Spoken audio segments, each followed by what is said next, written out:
Sun Tzu and the Art of War. Chapter 3. Attack by Stratagem. Sun Tzu said, "In the practical art of war, the best thing of all is to take the enemy's country whole and intact. To shatter and destroy it is not so good. So too, it is better to recapture an army entire than to destroy it, to capture a regiment, a detachment, or a company entire than to destroy them. Hence, to fight and conquer in all your battles is not supreme excellence. Supreme excellence consists in breaking the enemy's resistance without fighting."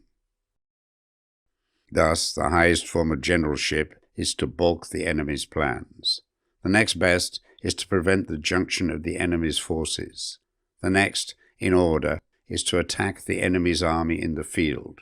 And the worst policy of all is to besiege walled cities. The rule is not to besiege walled cities if it can possibly be avoided. The preparation of mantlets, movable shelters, and various implements of war will take up 3 whole months, and the piling up of mounds over against the walls will take 3 months more. The general, unable to control his irritation, will launch his men to the assault like swarming ants, with the result that 1/3 of his men are slain, while the town still remains untaken. Such are the disastrous effects of a siege. Therefore, the skilled leader subdues the enemy's troops without any fighting.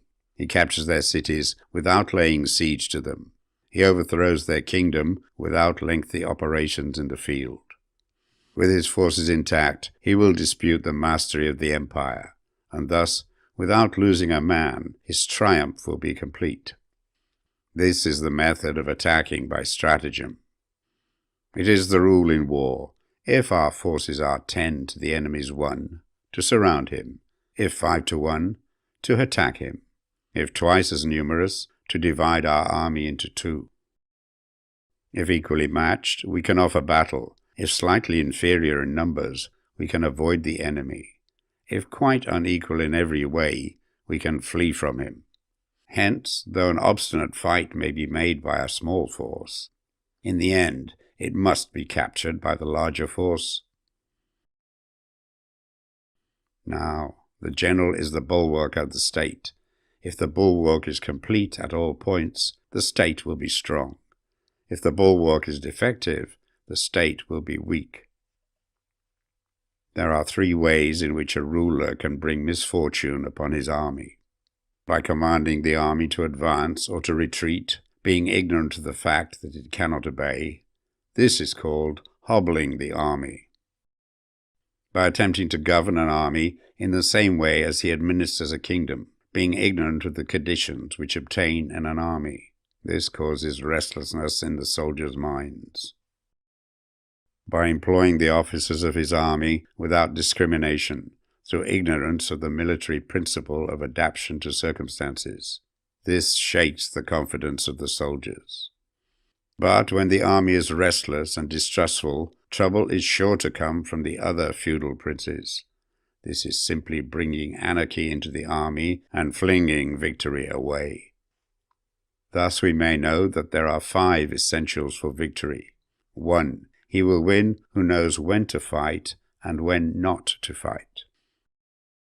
2. He will win who knows how to handle both superior and inferior forces.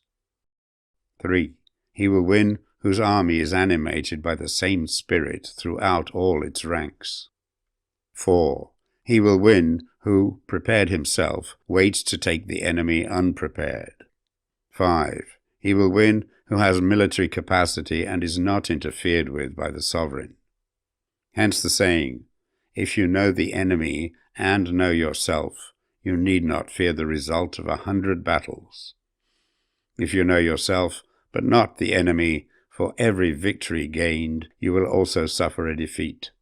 If you know neither the enemy nor yourself, you will succumb in every battle."